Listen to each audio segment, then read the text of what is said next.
Buenas tardes. En primer lugar, tengo que decir que es para mí un placer recibir al doctor Bompadre, en principio por dos condiciones. La primera es porque cuando lo invitamos en febrero o marzo de este año para integrar, sin condicionamiento alguno, nos dijo que sí. Y eso habla de la nobleza de alguien que tiene una vida dedicada al derecho. Lo segundo es porque la posibilidad que nos dio de que compartiéramos todos estos días aquí en Bariloche, que tanto le tenemos para agradecer, y el doctor nos ha dado muestra cabal no solamente de sus condiciones de derecho, sino sus condiciones personales, quien ha sido muy amable en acompañarnos a lo largo de todo este evento. Gracias, doctor. Y en tercer lugar, voy a hacer la preparación, por lo menos dar lectura del currículum del doctor Bompadre, y los voy a dejar en el uso de la palabra, que seguramente es lo que más les interesa a todos. El doctor Bompadre es vicedecano de la Facultad de Derecho y Ciencias Sociales y Políticas de la Universidad Nacional del Noroeste, profesor titular por concurso de Derecho Penal, parte especial en la Facultad de Derecho y Ciencias Sociales y Políticas de la UNE, doctor en Derecho, Universidad Nacional del Nordeste, doctor en Derecho, Universidad de Sevilla, España, profesor de posgrado, UNE, profesor de posgrado de la Universidad John Kennedy, Buenos Aires, profesor de posgrado en la Universidad Blas Pascal, Córdoba, Argentina, profesor de posgrado, Universidad de Mar del Plata, Argentina, profesor de posgrado, Universidad Nacional de Córdoba, especialista en Derecho Penal, Universidad de Salamanca, España, ex becario del Instituto Nacional de la Administración Pública, Alcalá de Henares, España. Ha hecho estudios de Derecho Penal en la Universidad de Florencia, Italia. Miembro de número de la Academia Nacional de Ciencias Penales de la República Argentina, miembro experto de la Comisión de Evaluación Universitaria de la Argentina, CONEAU, investigador de la UNE, director de la carrera Doctorado en Derecho de la Facultad de Derecho y Ciencias Sociales y Políticas de la UNE, director de la Maestría en Ciencias Penales de la Facultad de Derecho y Ciencias Penales y Políticas de la UNE, miembro titular del Jurado de Enjuiciamiento para Magistrados y Funcionarios de la Provincia de Corrientes, expresidente de la Comisión Redactora del Proyecto de Código Procesal Penal para la Provincia de Corrientes, miembro de varias instituciones académicas de Argentina, profesor honorario y medalla al mérito académico, Facultad de Derecho, Universidad de Huánuco, Perú. Reconocimiento al mérito académico, Facultad de Derecho, Universidad Autónoma de Santa Cruz de la Sierra, Bolivia. Autor de más de un centenar de artículos en revistas especializadas en Argentina y en el extranjero. Autor de 27 libros de la especialidad, en el que se destaca su Tratado de Derecho Penal, parte especial en 3 tomos, editorial Astrea, Buenos Aires. Doctor, lo dejamos en el uso de la palabra. Muchas gracias. Bueno, buenas tardes. Muchas gracias, doctora Echegaray. Muchas gracias, doctora Vaquero Lascano, por la invitación que me han hecho. Realmente el honor es para mí y por supuesto el afecto es mutuo. Y me siento muy bien, muy feliz de estar acá en esta hermosa ciudad, realmente una bellísima ciudad, y en estos días de sol que hemos tenido, que hemos aprovechado para disfrutar también la ciudad, porque un poco también de eso se trata. Mucha academia nos puede complicar la vida, ¿no? Entonces, un poco, de vez en cuando, un poco de sol viene bien. Pero así que yo les agradezco sinceramente, el honor es mío, la alegría es mía, y la compartimos en estos días. Pero quiero decir algo más, si ustedes me permiten. Yo quiero felicitar a los organizadores de este evento, de estas jornadas, que son realmente esta capacidad de convocatoria, la gente que está, que es realmente maravilloso, sinceramente. He estado en muchos sitios, en muchas universidades, y pocas veces he visto tanta gente interesada y tanta gente quedarse hasta el final, ¿no? Lo cual nunca es bueno. Una mala estrategia del disertante es ser el último, porque ya quedan pocos, pero esta capacidad de tolerancia que tienen ustedes evidentemente supera todas mis dudas, ¿no? Y mis miedos, sobre todo. Y bueno, y felicitar sinceramente, doctora Vaquero, Realmente maravillosa las jornadas que están realizando.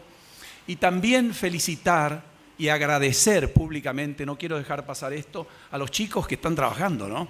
Que han hecho un trabajo excepcional y nos han atendido de una manera realmente maravillosa.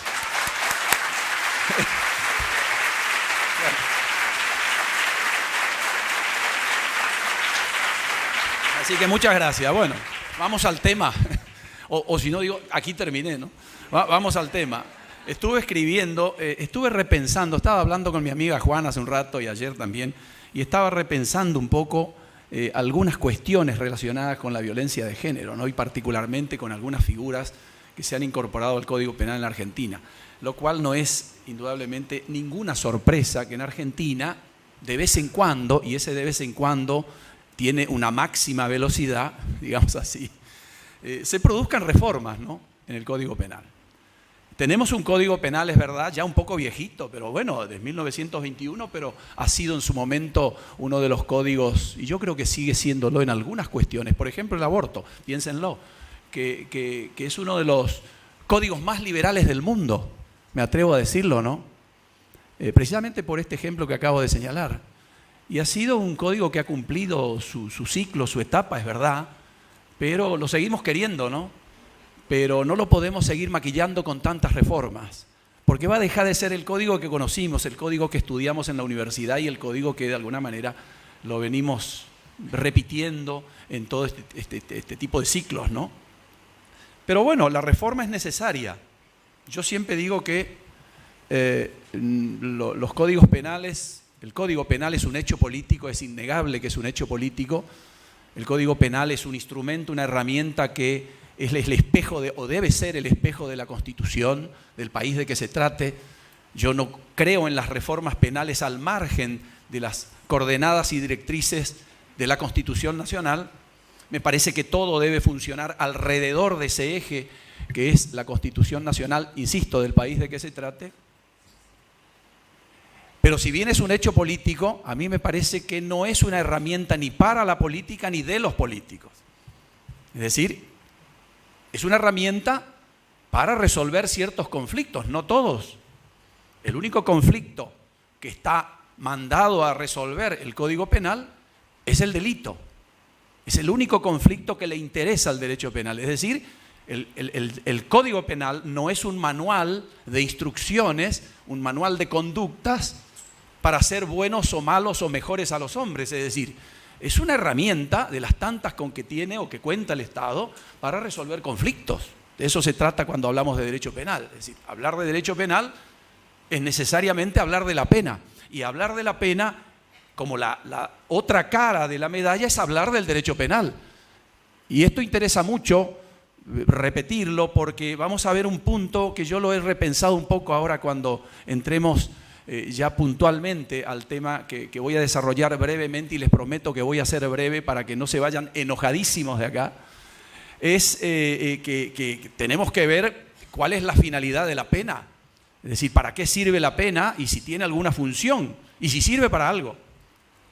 Porque ustedes seguramente sabrán que el femicidio y muchos delitos vecinos que han sido incorporados por la última reforma al artículo 80 del Código Penal, que lo han convertido en un monstruo a ese artículo 80, ¿no es cierto?, tiene la reclusión perpetua, es decir, la prisión perpetua.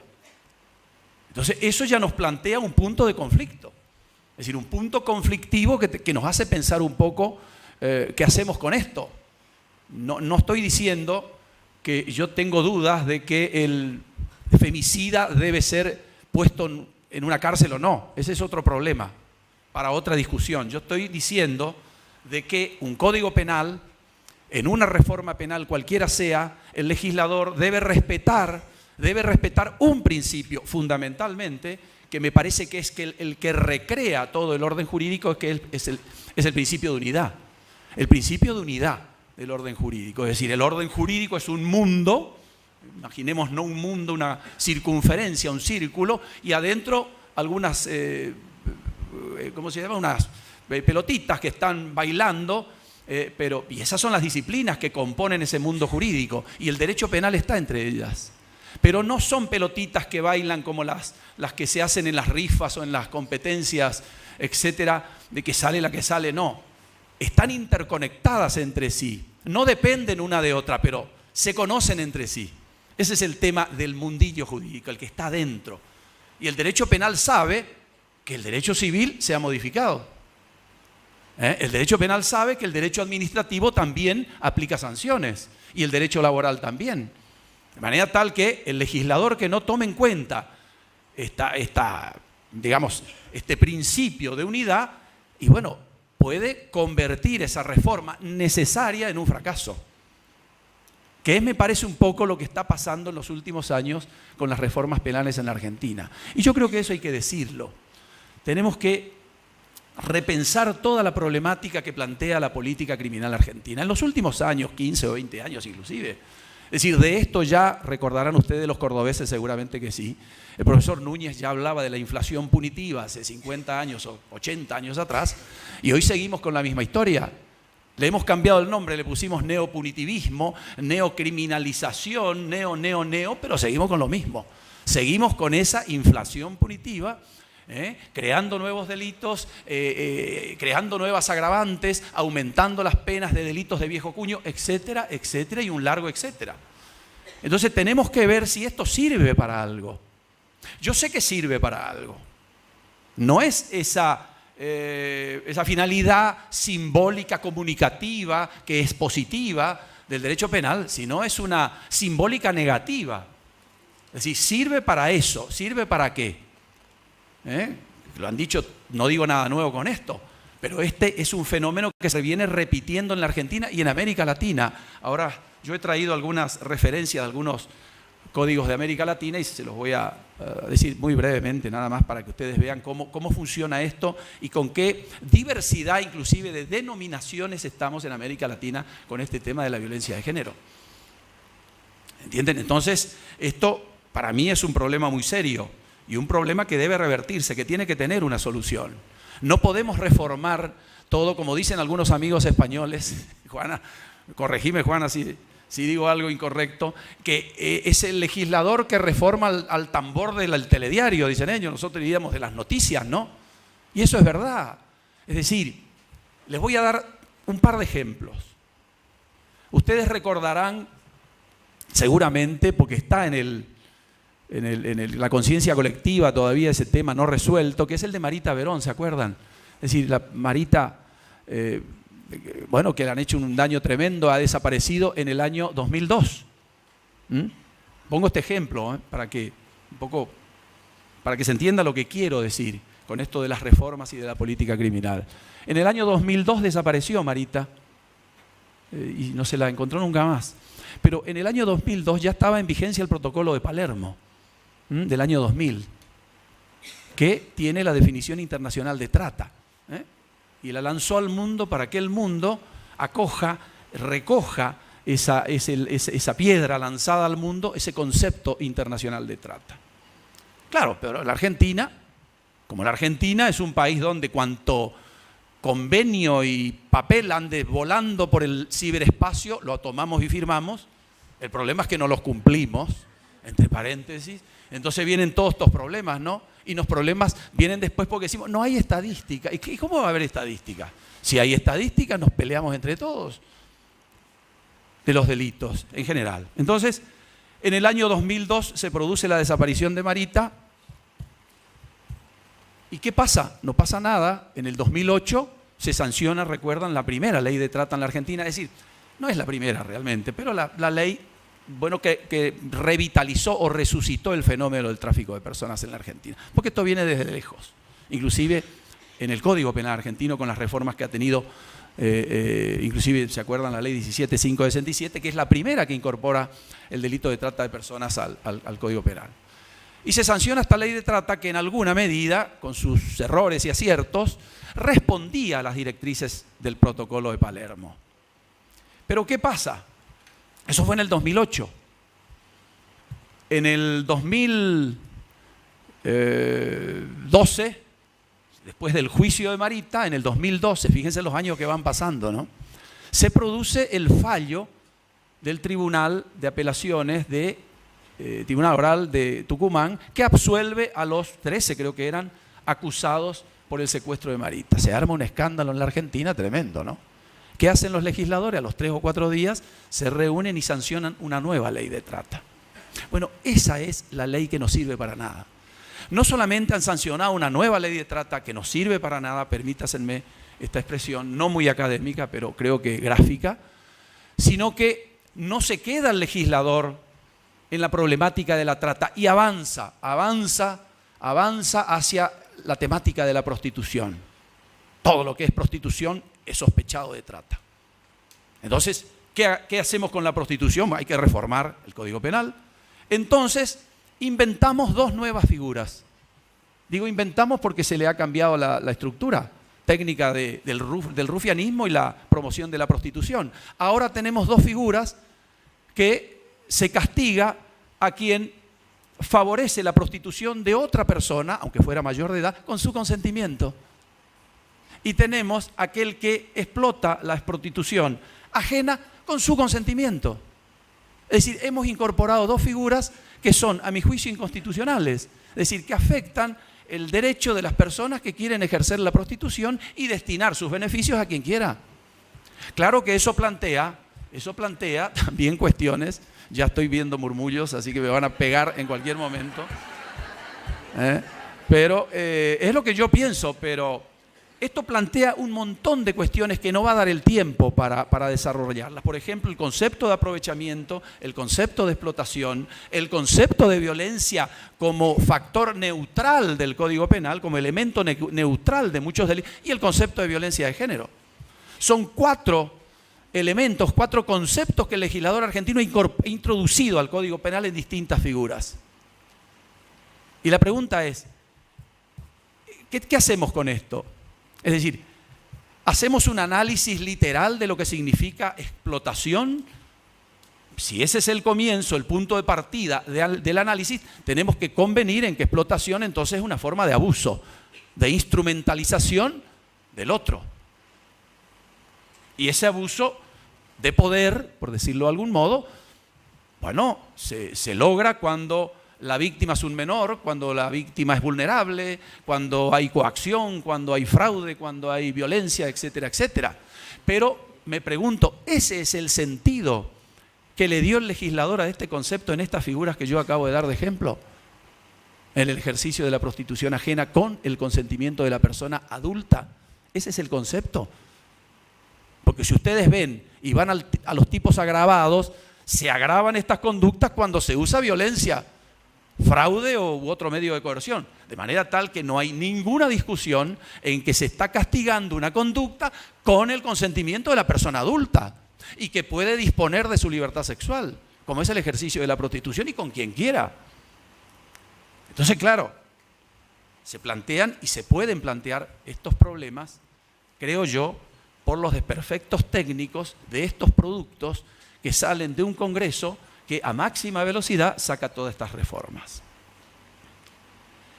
Y entre esas reformas está la reforma de la 26791, que es la que introduce la figura del femicidio al Código Penal en el inciso 11 del artículo 80. Ahora, a mí me parece que hay una cantidad de puntos que deben ser aclarados, o por lo menos revisados y analizados y discutidos, me parece a mí. Por ejemplo, si esta ley 26791 de reformas al Código Penal es o no una ley de género, porque si no es una ley de género, pese a que habla del género en una de sus reformas, en la del femicidio, si no es una ley de género, entonces se nos presenta este interrogante. ¿Hay una problemática de género en las figuras que introdujo en el inciso primero del artículo 80? Es decir, el que da muerte al ascendiente, descendiente, cónyuge, pareja, expareja, aún sin convivencia, etc. ¿La problemática de género también invade esa zona o se queda recalando en las costas del femicidio, del inciso 11? según cual sea la respuesta que demos a este primer interrogante, iba a ser el problema de la pena, va a tener incidencia en el problema de la pena, que debería tenerlo. Y ya que estamos hablando de pena, las dos figuras tienen pena perpetua. Se justifica la pena perpetua en el primer caso, en el inciso primero, cuando no se trata de un problema de género. Entonces, ¿cuál es la justificación? ¿Cuál es el fundamento que ha tenido el legislador para castigar con pena perpetua el homicidio del novio o el homicidio de la expareja? De la misma manera que ha castigado el homicidio del cónyuge o del ascendiente o el descendiente. E inclusive cuando estamos en presencia de un contexto de género, en el caso del femicidio. ¿Cuál es la justificación que tuvo el legislador? Debe tener alguna. No ha sido una cuestión, digamos, impensada, de que el legislador se le ocurrió, pongamos perpetua también a este y quedemos bien con todo el mundo. Puede ser, ¿no? Pero no creo que esa sea la razón técnica. Debe haber alguna. Yo sinceramente no la conozco. Sinceramente les digo, no conozco cuál es la forma o cuál es el elemento justificador de la pena de reclusión, de prisión perpetua. Más allá de toda la problemática planteada alrededor de la constitucionalidad de esta pena, que es otra cuestión, la dejemos para otro día, para que nos explique el profesor Zaffaroni toda esa temática, que la conoce muy bien. Entonces, si tiene la misma pena el femicidio, porque lo que justifica en el inciso 11 es la violencia de género, bueno, entonces, ¿qué es lo que justifica en el inciso primero? La misma pena. Les dejo esa pregunta para que ustedes la piensen y me den la respuesta en algún momento. Ese es un problema. Entonces, y un problema añadido a esto viene con lo que decía hace un minuto, el problema de la pena. Y acá se plantea un problema atinente a la pena. ¿Por qué? La Argentina, como les decía, firma cuanto documento pasa por la General Paz. Entre esos documentos está el Estatuto de Roma. Y el Estatuto de Roma no es un documento a la criolla, digamos, no, es un documento internacional que ha sido incorporado a través de una ley aprobada por el Congreso y a través de una segunda ley de implementación, que no recuerdo el número, 26602 creo que es. Una ley de implementación a su vez de la ley que aprueba el Estatuto de Roma. Y el Estatuto de Roma dice, señores, que las penas perpetuas, primero que la pena máxima es de 30 años, y la pena perpetua solamente se puede aplicar en dos circunstancias, si concurren dos de estas únicas circunstancias que están previstas en esta normativa internacional, que es la gravedad del delito, del hecho, y las circunstancias o las condiciones personales del autor, lo cual ya plantearía también una duda, ¿no? Las condiciones personales del autor. Pero estas dos circunstancias son las únicas, según el estatuto, que legitiman y justifican la aplicación de la pena perpetua en un hecho que podría ser de estas características. ¿La Argentina ha respetado el Estatuto de Roma? Esa es la pregunta. Si no ha respetado el Estatuto de Roma, la ley que introduce la agravante del femicidio lesiona el principio de proporcionalidad de las penas. Si vamos a respetar y vamos a defender un derecho penal de mínima intervención, entonces, señores, tenemos que respetar los principios que surgen del principio de legalidad, entre ellos el de la proporcionalidad de las penas, que tienen que ser proporcionales al daño, al injusto, a la gravedad del injusto. Yo no digo que no sea un hecho grave matar a una mujer, no, por supuesto, que no se me entienda mal. Estoy trabajando técnicamente la problemática de la pena, precisamente para que este tema no se plantee ante los jueces y le digan, señor juez, esto es inconstitucional porque no entiendo nada de qué se trata esto. ¿Qué es esto de matar a una mujer mediando violencia de género? Esto no tiene ninguna explicación. Miren que yo escribí 2 libros sobre este tema y en los 2, por supuesto, apoyo la reforma. Aclaro esto para que después todas las mujeres no me dejen salir como el piquete este en el Chaco, ¿no? Que piquete para que no salga de la ciudad, ¿no?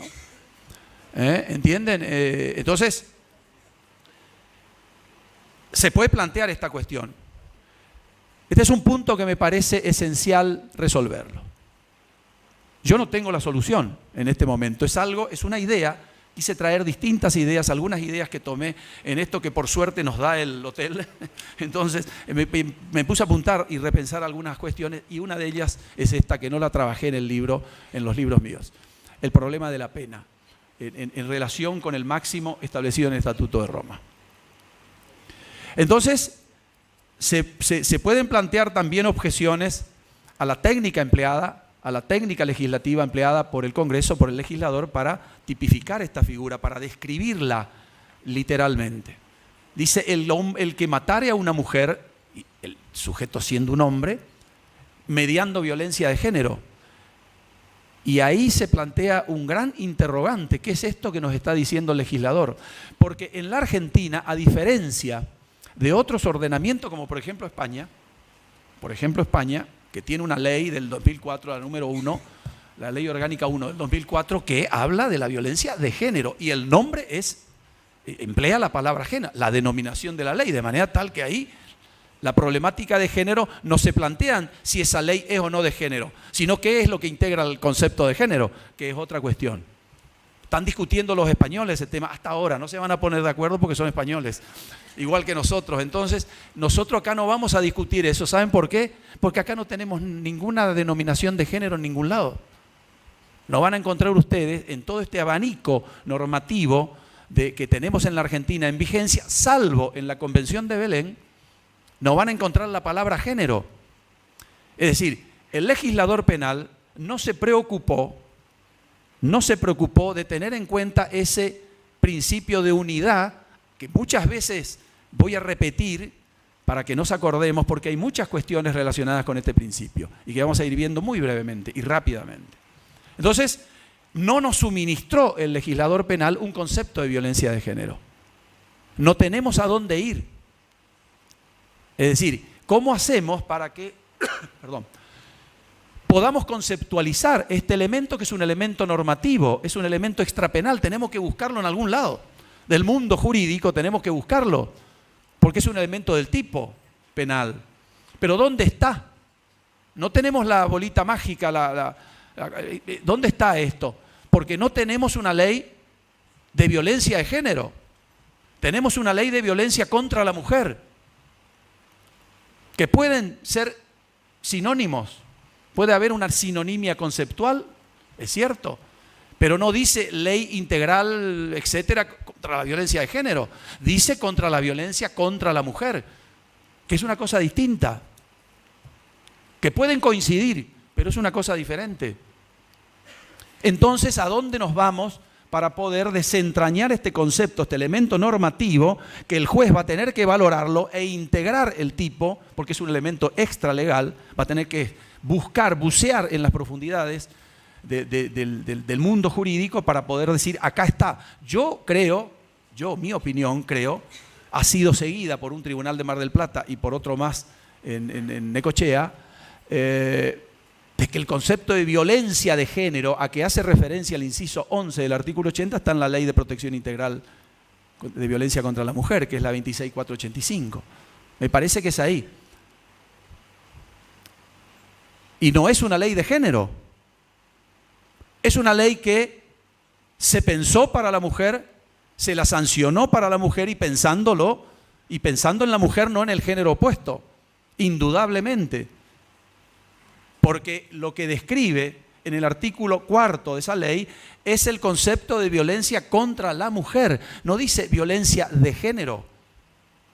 Insisto, dejemos afuera de la discusión la problemática que plantea qué quiere decir género. Si es género gramatical, si los seres tienen género, como discuten en España, por ejemplo, o si género es igual a sexo. Esa es una cuestión aparte, para otra discusión.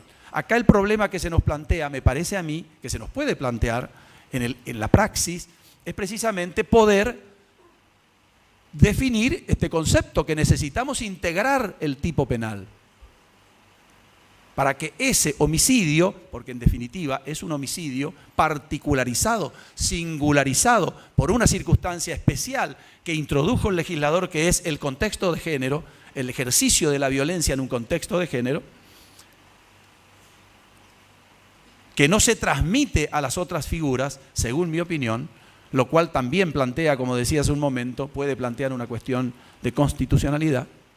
¿Entienden? Tenemos que recurrir necesariamente al único instrumento normativo que tenemos, que es la Ley de Violencia Integral contra la Mujer. Sin irnos a la Convención de Belén, etcétera, porque también la Convención de Belén, pese a que utiliza la palabra género en el concepto de violencia, es una ley de violencia contra la mujer, porque también se pensó para la mujer. Nos guste o no nos guste, podrán estar de acuerdo algunos y otros no, pero esa es la realidad normativa que tenemos en la Argentina. Entonces, tenemos que integrar ese elemento normativo del tipo penal con el concepto de violencia del artículo 4 de la 26.485. Pero eso nos genera un problema adicional, es un problema añadido, porque la violencia de género no es cualquier clase de violencia. Es una violencia que está asociada a ciertos patrones conductuales, culturales, como ustedes quieran, ¿no es cierto?, que como las dos caras de una medalla, de un lado está el ejercicio del poder, la dominación del hombre hacia la mujer, y en la otra cara está la subordinación, el sometimiento de la mujer hacia el hombre.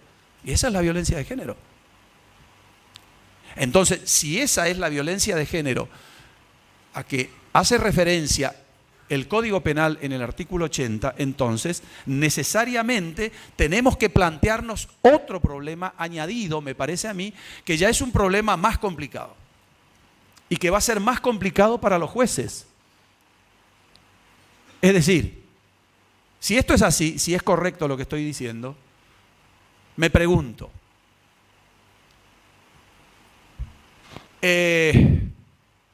la actitud machista, el motivo discriminatorio a que hace referencia la ley integral.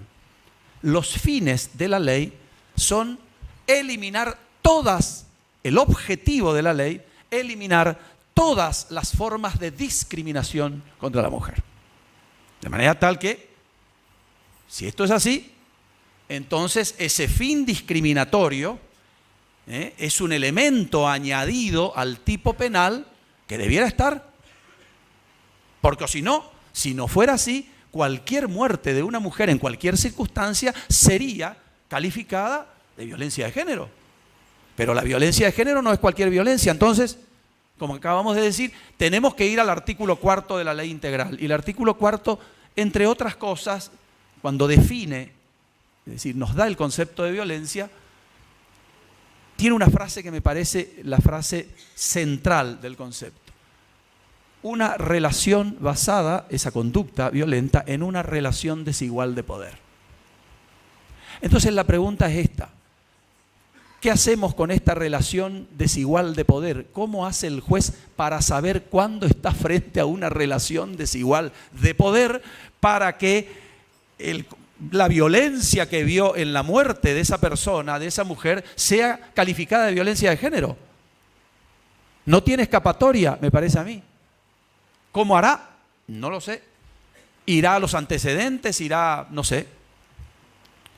Si la violencia es manifiesta, bueno, o confiesa, lo cual dudo mucho que lo haga en el caso particular, el autor, el agresor, bueno, yo no sé qué hará el juez para descubrir, es decir, incorporar, el fiscal en todo caso, incorporar ese elemento normativo al tipo. Ese elemento añadido que no lo teníamos en vista, la relación desigual de poder.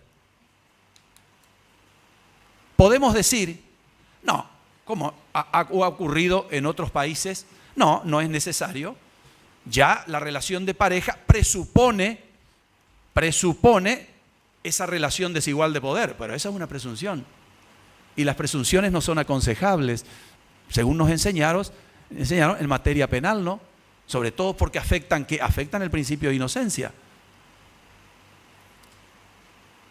Y más aún si es una presunción absoluta. De manera tal que eso no se puede sostener, porque o si no, estaríamos vaciando de contenido el artículo. Todo lo que reformó esta ley en el artículo 80, todo es lo mismo. Es todo lo mismo. Y si es todo lo mismo, ¿para qué hizo un artículo tan largo? ¿Por qué no puso el que mate gente tendrá prisión perpetua y se termina la historia? No es cierto. Bueno, no es cierto. Un poco esto ahora me acuerdo que Zaffaroni lo dijo en un programa, creo que en una entrevista televisiva, dijo, no se puede pensar ni tolerar, ni admitir, ni nada, que haya gente que salga a la calle a matar gente. Yo le diría, no, Raúl, guarda, hay gente que sale a la calle a matar gente, aunque sean los menos, ¿no? Pero bueno, esta es un paréntesis nomás que hago, ¿no? Pero bueno, entonces se dan cuenta cómo vaciamos de contenido un tipo, si no le incorporamos el elemento, digamos, que necesita para integrarse, para perfeccionarse. Porque si vamos a la ley integral, vamos a ver, y a la Convención de Belén también, porque son en ese sentido muy, muy similares, vamos a ver que las diferentes clases de violencia que hay. Hay tantas clases de violencia que ya no sabemos cuál es la violencia de género. Hay violencia psicológica, institucional, patrimonial o económica, violencia sexual, todo, un gran abanico, un escenario enorme de clases de violencia en protección de los derechos de la mujer, a vivir una vida libre de violencia, que me parece absolutamente bueno. Pero tenemos que diseñar las respuestas a toda esta problemática, porque no estamos tratando un caso de violencia, un caso de divorcio civil, sino que estamos trabajando sobre una figura que tiene como pena la prisión perpetua, lo cual no es un tema menor, ¿no? Que tengamos que repensar una cantidad de cosas, no para favorecer al imputado, al agresor, sino para no violar el principio de justicia material, de aplicar una pena perpetua cuando no corresponda. Porque el derecho penal no fue pensado para eso. El derecho penal no soluciona ni arregla la realidad. Para eso están otras alternativas sociales. Para eso hay otros sistemas de control en la sociedad. Fíjense las nuevas reglas del Código Civil, por ejemplo. Hoy los penalistas vamos a tener que repensar de nuevo muchas instituciones, muchas categorías, en función de estas reglas del Código Civil. Es cierto que el Código Penal, el derecho penal es una ciencia autónoma, con todo lo suyo, con sus propias características, que puede no tutelar intereses de otras disciplinas jurídicas, que puede no prestar atención, es mejor que preste, pero puede no hacerlo, para eso tiene autonomía. Pero bueno, en estos casos no podemos tener compartimientos estancos. Entonces, estas nuevas normas, fundamentalmente, seguramente ustedes ya han pensado esta cuestión, de las relaciones familiares, de las problemáticas que hoy presentan las distintas clases de familia que hay, que no había en 1921, a mí me ha hecho repensar la operatividad que hoy tendría, por ejemplo, la excusa absolutoria del 185 en los delitos patrimoniales. Cuando el legislador de 1921, donde la familia era una cueva, donde el patrón era el varón, una autoridad marital vertical, militarizada, yo llegué a pensar que el legislador del 21 ni siquiera pensó en la familia con esta excusa, pensó en el varón. ¿Qué va a pensar en la familia si eso no era una familia? Era una familia desde el punto de vista normativo, pero del afecto, etcétera, de esas otras cosas que tienen que existir entre las personas, para que podamos hablar de una familia, aunque fueran dos. Bueno, eso yo no sé si puede existir o puede pervivir en una relación convivencial donde una de esas personas es el autor del delito y la otra es la víctima. Entonces yo pienso, ¿qué pasó acá? ¿Sigue siendo una familia esto? No. Todo eso va a haber que repensar para no violar este principio de justicia material, para poder, digamos,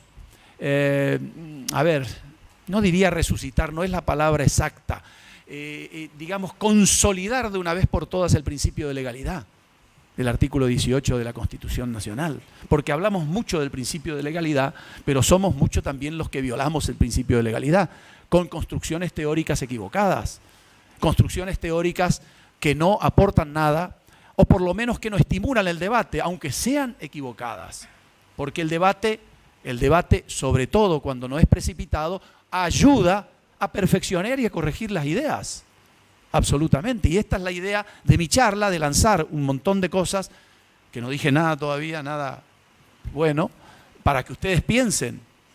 Entonces, este es el problema añadido que yo veo. La prueba de la actitud machista, es decir, el signo inequívoco en el proceso de la discriminación, el motivo discriminatorio que es el que persigue la ley integral de violencia contra la mujer.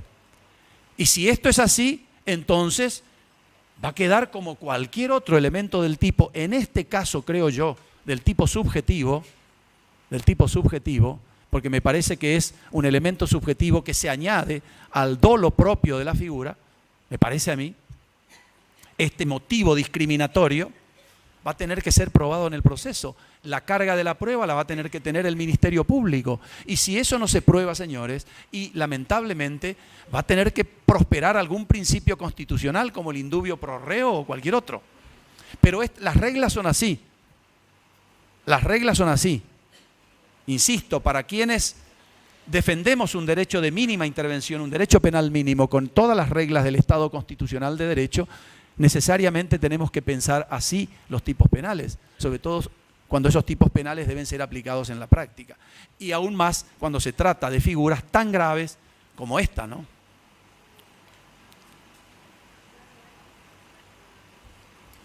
Si ustedes me permiten un segundo, me fijo otro de los papelitos que escribí acá. Bien, entonces, nosotros hemos tenido casos paradigmáticos, no solo en la Argentina, sino en el mundo, que han provocado reformas penales. Ustedes recordarán, yo creo, me parece a mí que uno de los primeros casos de violencia de género pudo haber sido el caso de la muerte de Alicia Muñiz, ¿recuerdan? La esposa no sé qué era, pareja del campeón mundial de boxeo Carlos Monzón. Creo que ese pudo haber sido en la Argentina el primer caso, pero no disparó nada, porque en la Argentina no se pensaba en esa época en el tema de la violencia. La violencia se visibiliza, se descubre, entre comillas, no hace mucho tiempo en la Argentina y en América Latina. Claro, pasaron muchos años desde aquella muerte de Alicia Muñiz y se produce en España, por ejemplo, el caso de Ana Orantes, también que se hizo muy famoso por que fue a la televisión a denunciar al marido, los malos tratos, la violencia, el marido la esperó, la quemó y se terminó la historia, ¿no? Ese fue el caso dramático y trágico de Ana Orantes, que creo yo que fue un disparador de la reforma, corregime Juana si estoy equivocado, de la reforma del 2004, ¿no? de violencia de género en España. El caso de María da Pena en Brasil, que sí generó la ley que también se llama María da Pena en honor a ella, ¿no? Que quedó cuadripléjica por la violencia de la pareja, ¿no? Y la Corte Interamericana condenó a Brasil, al Estado del Brasil, precisamente por omisión, por no haber hecho lo que tenía que, por no haber respondido a las necesidades y al auxilio que pedía María por ese tema, ¿no? De la violencia. Entonces se sanciona la ley María da Pena, que tiene, a diferencia de la nuestra, un capítulo de disposiciones penales que reforman el Código Penal del Brasil en este aspecto. Y el caso acá en la Argentina, ¿cuál fue? El de Wanda Tadei, me parece a mí. Fue un caso paradigmático, es decir, conocemos todo, el de los callejeros, la mujer del baterista de la banda musical, ¿no? Que bueno, ya saben ustedes el resultado. Pero fíjense cómo funciona la política criminal en estos casos. ¿Recuerdan ustedes el caso de Carla Figueroa? De acá cerca, ¿no? Creo que Neuquén me parece que fue. Sí, La Pampa, perdón, tienen razón, La Pampa.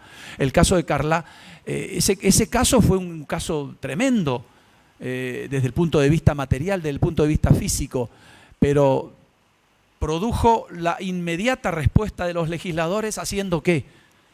Derogando el avenimiento. Lo que poco tiempo atrás habían aplaudido todos los sectores de la Argentina, no solamente los legisladores, y ha tenido comentarios favorables la cuestión del avenimiento con el imputado en un delito sexual, resulta que acá rápidamente derogan porque el avenimiento no servía para nada, sino para matar gente. Diciéndolo muy crudamente. Entonces, esta política errática en la Argentina de idas y venidas es lo que me parece a mí que no contribuye a que los tipos penales salgan, digamos, no digo perfectos, pero salgan con una técnica legislativa, con una descripción que no afecte el mandato de determinación. Es decir, que sean precisos, que sean claros, para que el ciudadano sepa qué es lo que está prohibido y qué no. Esto es algo básico en esta materia. El principio de taxatividad penal es impostergable. Entonces, me parece a mí, señores, yo en realidad quería hablar un poquito más, pero bueno, discúlpenme. Lo dejamos. No importa. No, tienen razón porque se tienen que ir todos, yo también. En lugar de dejarle 5 minutos, 10 No, minutos. 5, está bien, No, discúlpenme. Pero les decía que es grande el papel este, ¿eh? ¿Cómo es? Y les decía que tenemos que dejar de pensar, me parece a mí, vamos a hacer una reflexión más pedagógica que penal, tenemos que dejar de pensar, me parece a mí, en que el Código Penal resuelve todo. Esa fascinación que tienen los políticos y todos nosotros por el derecho penal, la novia de todos los días es que se nos soluciona todos los problemas, no es posible seguir con esa cantinela. El derecho penal no soluciona nada. El derecho penal actúa sobre los efectos, sobre los resultados, no sobre las causas. Hay otras herramientas alternativas que son las que tienen que funcionar en este país y en los demás, porque si no, se produce esta avalancha de reformas penales como la que está padeciendo en este momento América Latina y también Europa. Europa no tenía el problema del femicidio, sino otros. Terrorismo, inmigración ilegal y un montón. Pero el femicidio. Pero sin embargo, ahora a Italia, fíjense, ¿no? Qué buena denominación. Le dicen a Italia la México de Europa. Por la cantidad de femicidios. Y en el 2013, Italia sanciona la ley de feminicidio. Y ahí ya se nos presenta hasta un problema terminológico. Y en América Latina pasa lo mismo. Vamos a tener una cantidad de países que hablan del feminicidio. Un invento de Lagarde en México, una creación que no me parece mala, pero demasiada excesivamente amplia como para abarcar ya no solo la muerte de la mujer, sino cualquier cosa que le afecte, inclusive hasta la salud. Yo entiendo que la ley integral, la ley de reforma, la 26791 de la Argentina, es una ley reduccionista, porque fíjense ustedes, solamente se ocupa de la muerte de la mujer y no de otro tipo de resultados, que a lo mejor son los más frecuentes, la coacción, la amenaza, el castigo físico de la persona.